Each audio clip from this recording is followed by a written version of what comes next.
OG movie review. Movie ఎలా ఉందనంటే first impression నాకు చాలా బాగా నచ్చింది. మూవీలో ఏ ఎలిమెంట్స్ నచ్చాయి, ఏ ఎలిమెంట్స్ నచ్చలేదు, మూవీ ఎలా ఉంది, దీని గురించి డీటెయిల్గా మాట్లాడుకునే ముందు మన ఛానల్ని ఎవరైనా చూస్తున్నట్లయితే, కొత్తగా చూస్తున్నట్లయితే లైక్ చేయండి, షేర్ చేయండి, కామెంట్ చేయండి, అలాగే ఛానల్ని సబ్స్క్రైబ్ కూడా చేసేయండి.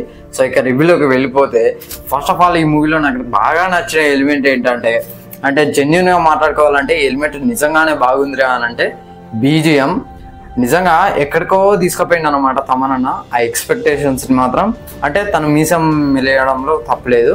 నిజంగా అంత మ్యాచ్ చేశాడు. తనకు ఇక ఇప్పుడు ఆ మ్యూజిక్ ఇచ్చాడు. ఆ మ్యూజిక్ అంటే ఇంకా ఇవ్వడానికి ఏముండదు అక్కడ, అంతలా ఇచ్చాడు అనమాట. సో అంతలా ఎన్హాన్స్ చేసి ఎన్నుకుండే నడిపించింది అని అంటే ఒక తమనన్న మాత్రం నాకు చాలా బాగా అనిపించింది. అండ్ సుజిత్ తన డైరెక్షన్ అయితే మనకు థ్యాంక్స్ టు సుజిత్ అన్నమాట. నిజానికి చెప్పాలంటే మనం అందరం థ్యాంక్స్ చెప్పుకోవాలి సుజిత్కి. ఈ మూవీ పవన్ కళ్యాణ్ గారితో తీసినందుకు, ఈ స్టోరీ పవన్ కళ్యాణ్ గారికి చెప్పినందుకు. సో ఎందుకనంటే ఇది ఆయన తప్ప ఆ రోల్ని ఎవరు ప్లే చేయలేరు. అంత బ్రూటల్గా కానీ, అంత డైలాగ్స్, ఆ విధానం, ఎవ్రీథింగ్ నాకు చాలా బాగా నచ్చింది. ఆ స్వాగ్, ఆ డ్రెస్, ఎవ్రీథింగ్ పవన్ కళ్యాణ్ గారికి చాలా బాగా సూట్ అయింది అనమాట. అండ్ ఇంకొక ఎలిమెంట్ అంటే ఫైట్స్ అబ్బా, అసలు ఏం ఫైట్స్, ఎవరు కాంపోజ్ చేస్తారో తెలియదు కానీ ఊచకోత అంటే ఏ సర్టిఫికెట్ ఇవ్వడంలో తప్పే లేదు. ఆ నరకుడు ఏంది, అసలు మామూలు నరకుడు కాదు. నాకు చాలా ఇష్టమైన ఫైట్ ఒక మూవీ చెప్తా సలారు, నాకు పిచ్చిగా నచ్చింది. సో ఆ కైండ్ ఆఫ్ ఫైట్స్ అయితే మీరు ఎక్స్పెక్ట్ చేయొచ్చు. అది ఎలివేషన్స్తో కూడిన ఫైట్. అఫ్కోర్స్ ఇందులో కూడా ఎలివేషన్స్ ఇస్తూ ఫైట్ ఉంటుంది, కానీ ఫైట్స్ మాత్రం ఎంత ఫాస్ట్గా, మీకు జపనీస్ ఫైట్ సీక్వెన్సెస్ చూడండి. ఫర్ ఎగ్జాంపుల్ చెప్తా, వార్ 2లో ఫస్ట్ ఫైట్ సీక్వెన్స్ వస్తుంది రితిక్ రోషన్ తోటి. సో ఆ ఫైట్ సీక్వెన్సెస్ ఆ ఒక్కటే ఆ రేంజ్లో ఉంటాయి. ఇందులో అన్ని ఫైట్ సీక్వెన్సెస్, ఎస్పెషల్ ఇంట్రోలో ఒక ఫైట్ సీక్వెన్స్ ఉంటుంది, దానికోసమే నేను ఎదురు చూసింది.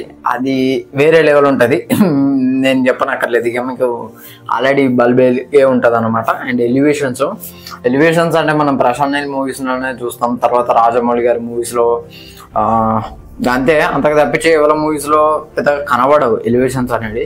తర్వాత సుజిత్ ఇచ్చిండు కదా ఎలివేషన్, ఇక వేరే లెవెల్ అనిపించింది నాకైతే. ఒక్కొక్క ఎలివేషన్ ఇస్తుంటే గూస్ బంప్స్ అనే ఆ ఫీలింగ్ అయితే కలిగింది.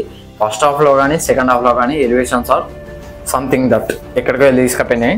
అండ్ జపనీస్ రిఫరెన్సెస్ అయితే నాకు చాలా ఇష్టం అబ్బా. నేను ఎన్నో మూవీస్లో చూసా, కానీ ఓల్డ్ మూవీ ఒక జపనీస్ రిఫరెన్సెస్ తోటి వస్తే ఎట్లా ఉంటుంది.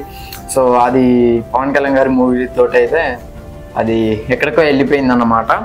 అండ్ సినిమాటోగ్రఫీ విజువల్స్ కూడా చాలా బాగున్నాయి, చాలా అంటే చాలా క్వాలిటీగా ఉన్నాయి అన్నమాట. CG వరకు కూడా చాలా బాగా చేశారనిపించింది. అండ్ పోస్ట్ క్రెడిట్ సీన్ ఒకటి ఉంటుంది, డెఫినెట్గా మిస్ కాకండి. సో అది కూడా చాలా బాగుంటుంది. అండ్ సర్ప్రైజింగ్ ఎలిమెంట్స్ ఉంటాయి కొన్ని.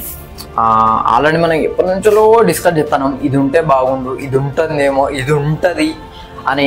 ఆ ఎలిమెంట్ గురించి నేను ప్రత్యేకంగా స్పాయిల్ చేయదలుచుకోలేదు. ఆ ఎలిమెంట్ అయితే మీరు ఎక్స్పెక్ట్ చేయొచ్చు, ఓకేనా. అండ్ సీక్వెల్కి సంబంధించిన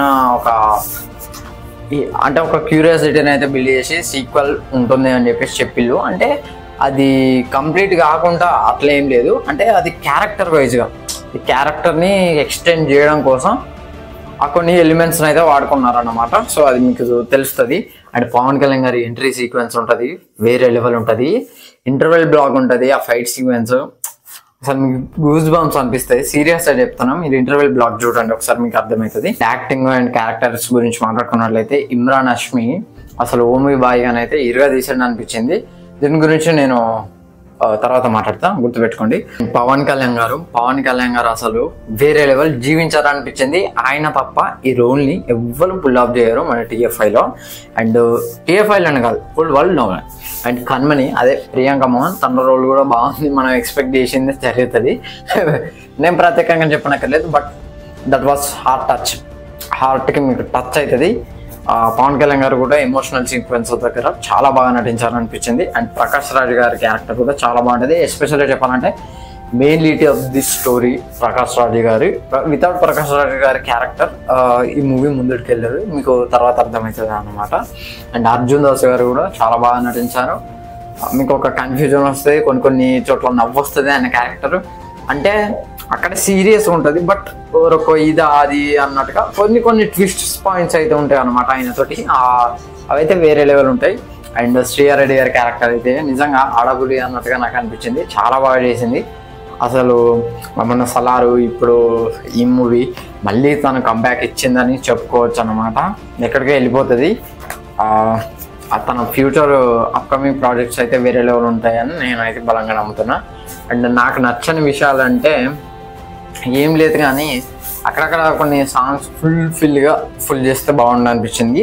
అండ్ ఇంకొక విషయం ఏంటంటే ఇమ్రాన్ హష్మి క్యారెక్టర్ని సెకండ్ హాఫ్లో కొద్దిగా ఎక్స్టెండ్ అంటే అది కాదు, కానీ ఇదైతే స్పాయిలర్ అలర్ట్ అనమాట. సో లాస్ట్లో హీరో అయితే ఇమ్రాన్ హష్మి, పవన్ కళ్యాణ్ గారు ఇమ్రాన్ హష్మిని దాన్ని ఏదో కన్స్ట్రక్షన్లో పెట్టి బ్లాస్ట్ చేసి అట్లా కాకుండా కొట్టి చంపేస్తే బాగుండు అన్నట్టుగా నాకు అనిపించింది. ఎందుకంటే అక్కడ అంత ఎమోషనల్గా అక్కడ జరిగింది కదా కనుమనికి. సో జరిగినప్పుడు తను కూడా అదే వేలో ఒకే దెబ్బకి చంపేయకుండా దానికి గుద్ది చంపే అట్లా కొట్టి సో ఈ విధంగా చూపిస్తే బాగుండు అనిపించింది. అండ్ సో ఇంతకు మించి ఏం లేదు, మూవీ అయితే చాలా బాగుంది. ఒక కొత్త ఎక్స్పీరియన్స్ అయితే ఇస్తుంది మీకు, ఫైట్స్ పరంగానైనా, తన విజువల్స్ పరంగానైనా, ఆ స్టోరీ టెల్లింగ్ పరంగానైనా ఎవ్రీథింగ్ చాలా బాగుంది. నాకైతే చాలా బాగా నచ్చింది. మీకైతే ఖచ్చితంగా నచ్చుతుంది అని నా బలమైన నమ్మకం అన్నమాట. So mostly recommended for all. So 8 certificates ఇచ్చారు, పిల్లలు పోకండి. సో ఇది ఫ్రెండ్స్ ఓవరాల్గా వీడియో అయితే. వీడియో నచ్చితే లైక్ చేయండి, షేర్ చేయండి, కామెంట్ చేయండి, ఛానల్ సబ్స్క్రైబ్ చేసుకోండి. థ్యాంక్స్.